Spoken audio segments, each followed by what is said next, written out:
Hi and welcome to the My Future Business show. Today, I got to say, I'm very, very excited and very fortunate to spend some time with Mitch Russo. Now, for those who don't know anything about Mitch, I've got a little bit to share with you about him. He started a software company from his garage and he sold it for 8 figures, and he's gone on since then to work directly with the likes of Tony Robbins, who they built a business together, and he's written a book also called The Invisible Organization, which I really want to dig deep into. How are you, Mitch? I'm great. Thanks so much for the opportunity to talk to your audience, Rick. Absolutely my pleasure. What have you been up to at the moment? What's happening? Well, I'm working with some very exciting clients right now, Rick. I work with people who are really emerging in their business world and in their lives. And so what I do is I take successful people and they turn them into world-class leaders. And what I mean turn them into is I guide them through the process of what it takes to build a public persona and then launch that into a business with all of the supporting systems in place and infrastructure to make sure that they can become the world-class leader and professional that they really are. Right. So, you touched on the word systems there, and it sort of always sparks an interest in me, and I'd love to sort of come back to some of the ways that you do that. But the format that we usually run through here, Mitch, is to really sort of peel one layer back and talk a little bit more about Mitch on I guess, away from the nuts and bolts of the business world, and a little bit about what Mitch does in his downtime, and does he value downtime? Would you mind sharing a little bit about that with us? Oh, yeah, no problem at all. It turns out that my passion is actually photography, and I've photographed all over the world. I just came back from Japan a few weeks ago, and I've been to New Zealand. I've been all throughout Europe. I've been through parts of Asia, as I mentioned, Japan. I've also been to Bhutan in Asia, and each of the places that I go are just reasons for me to be away from what I think of as a very active life and get a break and immerse myself into another culture and make some really beautiful photographs. I believe they're beautiful. Well, look, oftentimes beauty's in the eyes of the beholder, isn't it? Correct. So, Exactly. what are the types of photography? Is it just landscape? Is it culture? Is it people? What is your focus there? It's probably a little bit of all. You can go to mitchrussotravels.com, and on there is my photographic gallery. Excellent. Thank you for sharing that. What we do, Mitch, Sure. is we usually do a bit of a write-up, and I provide a number of links. And if you don't mind, I'd actually like to add that link to the mix. Yes, of course. Excellent, excellent. So when you're in business mode, which is, I suspect, a lot of the time, Yep. I just wonder how much value and emphasis do you place on getting a balance between the amount of work you're doing for clients and getting that downtime for yourself? How important is that for you? Well, you see, I really enjoy my work so much that it's hard to think of, my work not being fun. So for me, what I try to do is I get up every morning, I journal and I read, and then I go to the gym every morning. And then when I come back from the gym, it's probably about 10:30, and I prepare for my client calls and my podcast interviews for the day, and any sales calls I may have as well. So that's my basic day, and I do that 4 days a week. On one of the weekdays, I reserve for some what I call introspection time and disconnection time. Right. And so what that's essentially just to meditate and just gather your thoughts and check how your body's going, and those sorts of things. Is that what we're talking about? Yeah, yeah. I might schedule a trip in my motorhome out to a park somewhere, or my wife and I might pack it up and take a long ride and spend the weekend in a beautiful coastal town, all those sort of things. So whereabouts are you in the big wide world of ours? I'm just west of Boston, Massachusetts. You talk a lot about travel. Has that had a massive impact or an impact at all on your perspectives and your philosophy about business? I'm not sure it has really. To me, travel is the way I experience life in many ways. I mean, for me, travel is a way to be fully immersed in present time and to be appreciative of the world I live in. Right. So it's just part of the whole, isn't it? Exactly. So if you don't mind, I'd like to touch a little bit on your relationship with the likes of Tony Robbins. How did that all come about? Well, I had started a software company back in the 1985 era, Hmm. and I grew that company, and that company was growing quite nicely when I was approached by a gentleman named Chet Holmes. And Chet was trying to sell me advertising.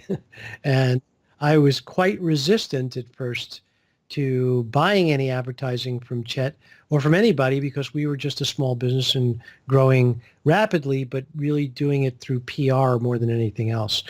But we kept talking, and about a year and a half later, I did actually buy advertising from Chet's company, Hmm. and that actually propelled us to the next level. Right. So at that point, we became friends, and we stayed very close friends all throughout the coming decades.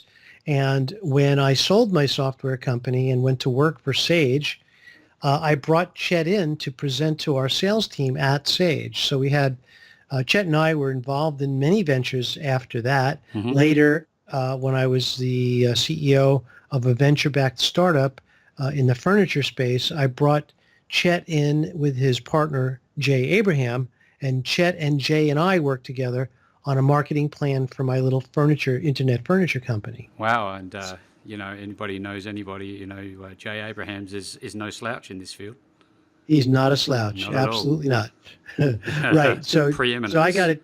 Exactly. So I got a chance to work directly with Jay on several occasions. Wow. And it was later, after I then accepted the invitation to help Chet in his business, that we brought Tony Robbins in and started chatting with him about forming a new company together, all three of us, Hmm. and then using the power of what we had done and what he had done to create a new entity and grow it rapidly. Wow. And it seems to me that you've done some incredibly powerful things and made a lot of difference to a lot of people. And how much has Tony and his relationship and friendship with you made a difference to the way you operate? Well, I would say that, I knew Tony way before I met him. I listened to his tapes all throughout my adult life, and I thought of him as someone to learn from a very early age. So realistically, I knew of him and I knew his materials.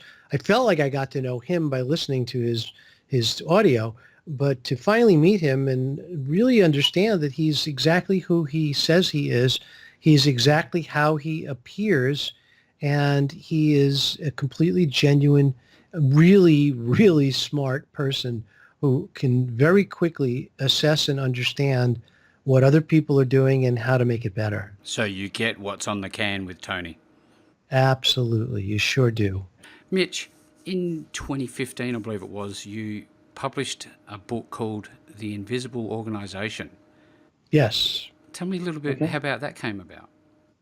Well, I mean, you may not know this, but as we built Business Breakthroughs International, we ascended sales past 25 million, and we're still growing. Hmm. And unfortunately, Chet Holmes passed away. He came down with leukemia, and it was about 14 months before he was gone. And when Chet died, I felt like, in many ways, my job was done. I felt like without Chet, I had a difficult time staying in the business, and Tony understood.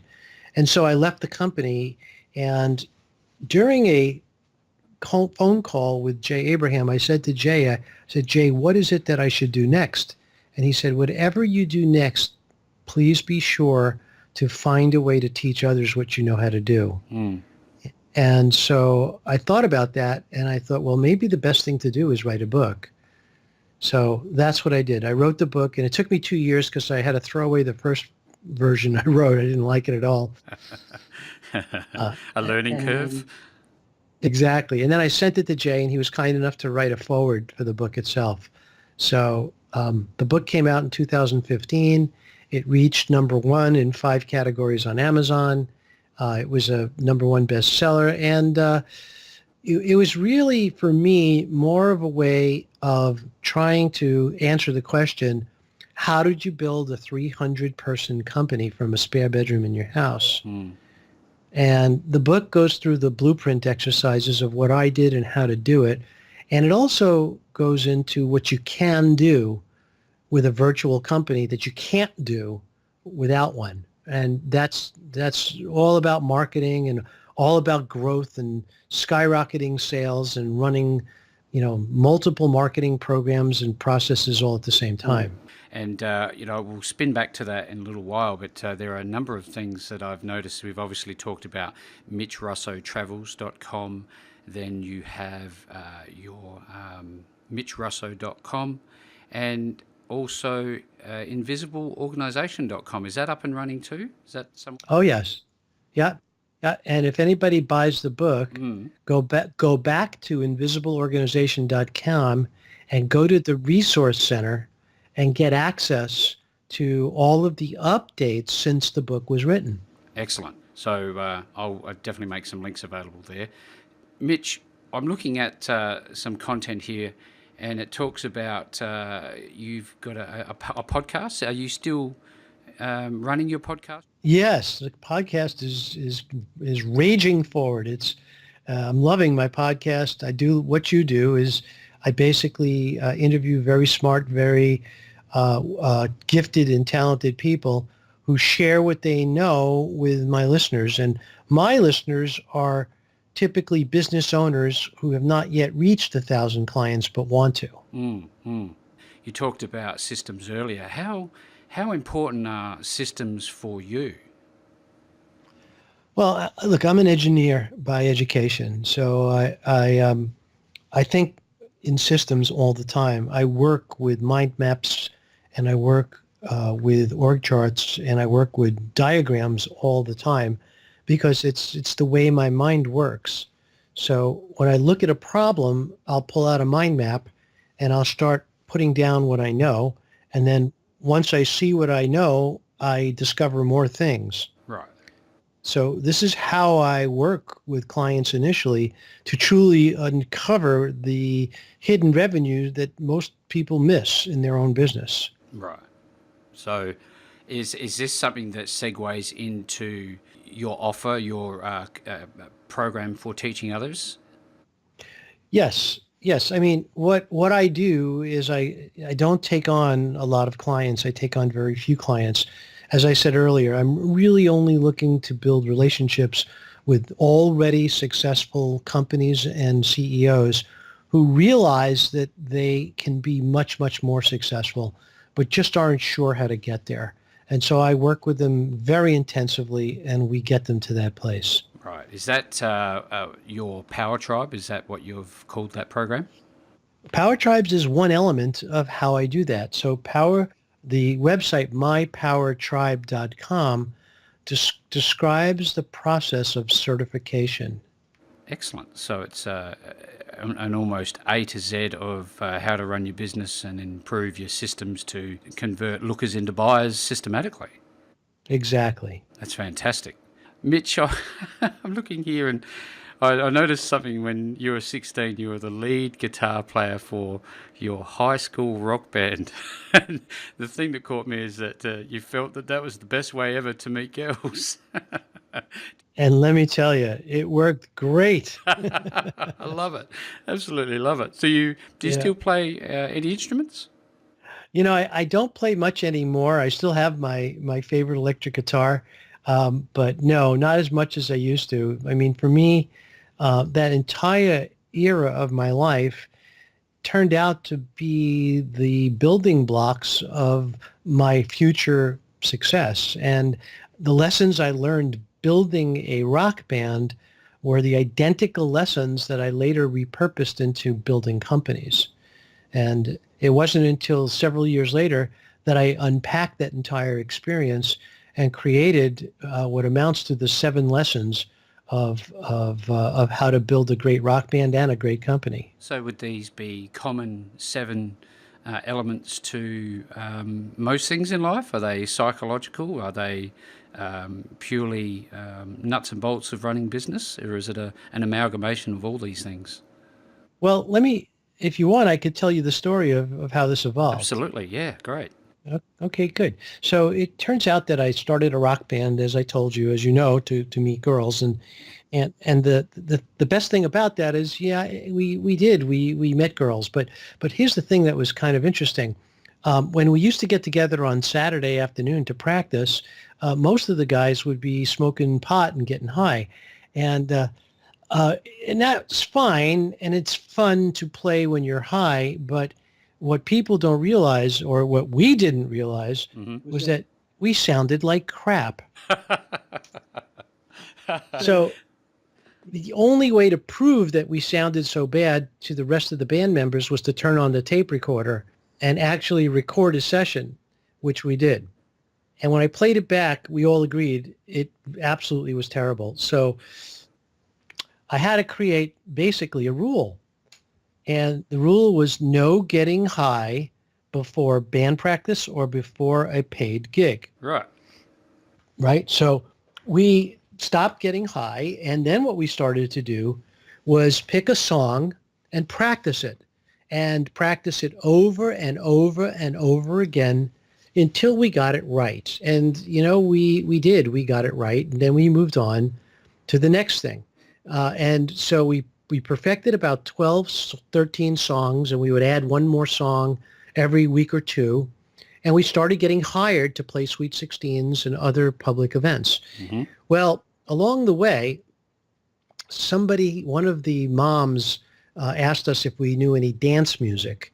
And we said we didn't, because we were a classic rock, hard rock, acid rock band. Yep. And that's what the kids liked, and that's what we played. So they asked us for some dance music. So we kind of got some dance music, and we practiced it. And then we went out, and we played it live at a couple of gigs, and it was terrible.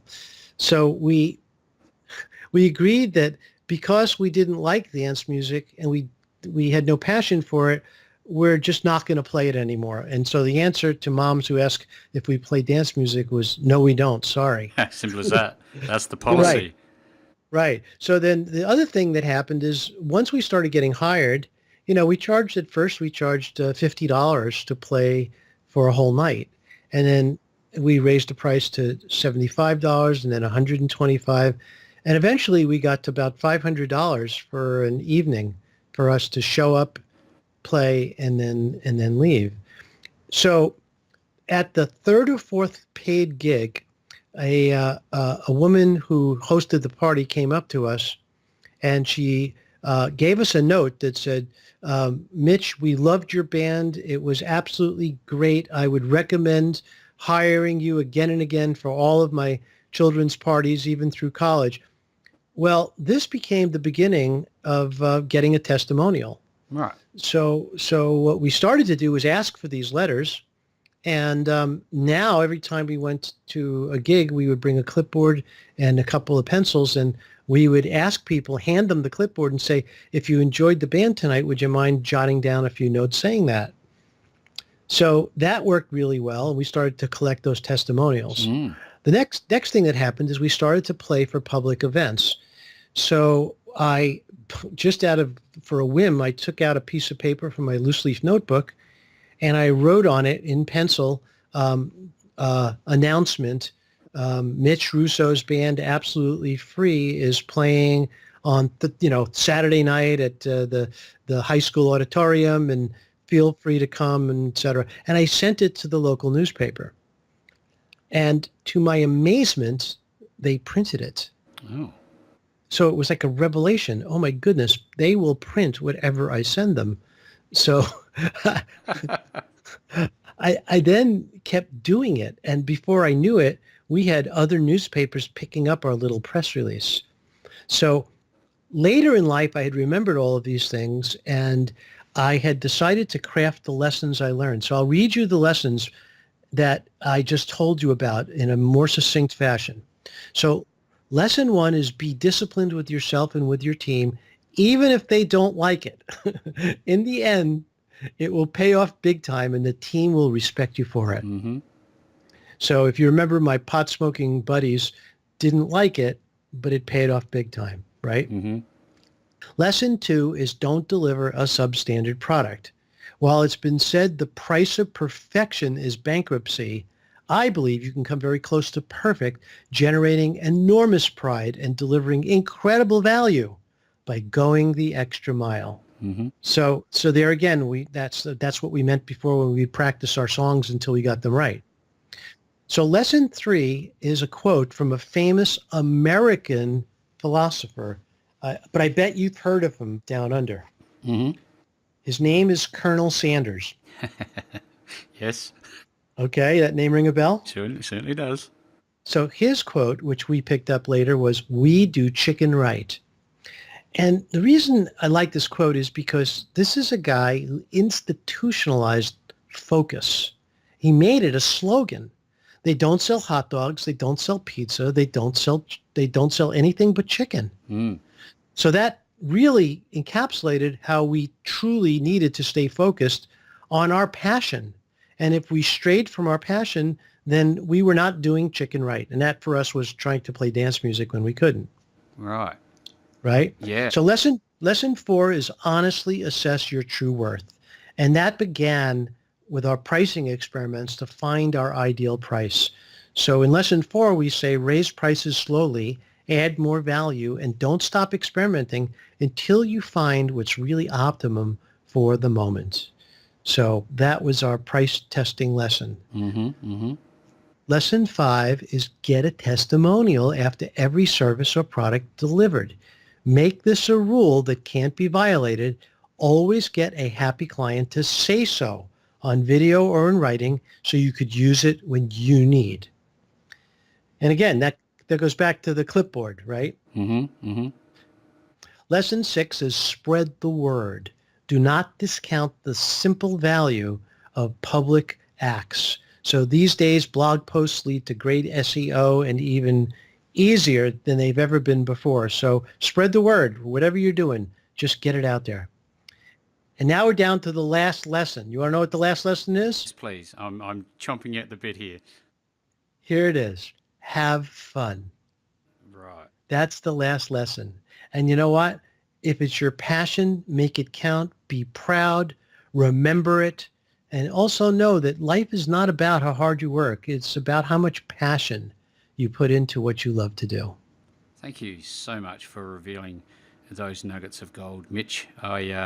It's essentially summed up a whole handful of things. You know, we're talking about social proof. We're talking essentially about referrals. We're talking about, you know, staying the course and having a narrow focus to get your results and not diluting your message, and, you know, having some rules about what you do. And like you said at the last point there, Mitch, is to have some fun. I find that so many people that I speak to and you know, chat with about their business, they're unhappy. They are so unhappy. They tend to be doing very well in terms of their bank balance, but they seem void of a soul. Is there a big focus here on is that closely related to this measure of happiness? Absolutely. In fact, if in my life, I mean, I've been through 40 years of business at this time in my life, and nowadays it's imperative for me to make happiness a part of my day and my week and my life, because in the end, no one is going to regret not having spent more time on work. No, that is so true. I have a young family, and I used to work away a lot with clients interstate, and I found that as soon as my children came along, that was the catalyst for, I guess, a shift in my own focus. I certainly always knew that it was important for me to help others, but just the modus operandi had changed. Have you gone through any shifts like that at certain points throughout your life, or is that just been something that's been with you since that age of 16 when you start to develop these skills?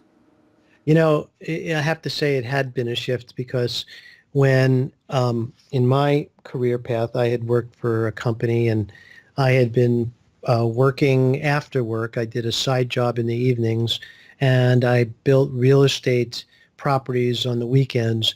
I was working all the time and I felt like it was essential for this time in my life to build a life and build an income and build a business. So that's what I chose to do. Later, I started my software company and I worked 7 days a week, 14, 15 hours a day, every single day. And I did that for 7 months straight until we took our first afternoon off. So, I mean, there are times in life when you need to clear the decks and do nothing but really get the job done. Yeah. And I think for me that was my time. But like you, when my daughter was born, I basically shut the lights out in my office at 5 o'clock and went home to enjoy my new child. Yeah. There's no comparison, is there? No. Work versus life and enjoying something that you've created and are responsible for, you start to really reassess what's important for you. And That's right. can we talk a little bit about the Entrepreneur of the Year awards a little bit Sure. for Inc magazine? That how did you come to be nominated and then ultimately take out Best Entrepreneur?